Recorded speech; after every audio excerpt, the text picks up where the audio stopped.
क्या आप जानते हैं कि 90% लोग इंग्लिश समझते हैं लेकिन बोल नहीं पाते?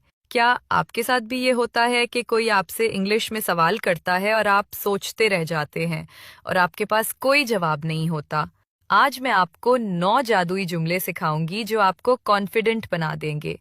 अगर आप वाकई इंग्लिश सीखना चाहते हैं तो जल्दी से वीडियो को लाइक करें और कमेंट में यस लिखकर बताएं कि आप तैयार हैं। चलिए शुरू करते हैं।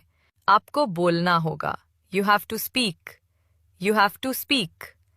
कहो जो तुम जानते हो। Say what you know. Say what you know. क्या तुमने सुना? Did you hear? Did you hear? अब मुझे बताओ। Now tell me. Now tell me. तुम बोलते क्यों नहीं हो? Why don't you speak? Why don't you speak? आपका क्या बहाना है? What is your excuse? मज़ीद इंग्लिश लेसन्स के लिए फॉलो करें और वीडियो शेयर करना ना भूलें। अल्लाह हाफिज।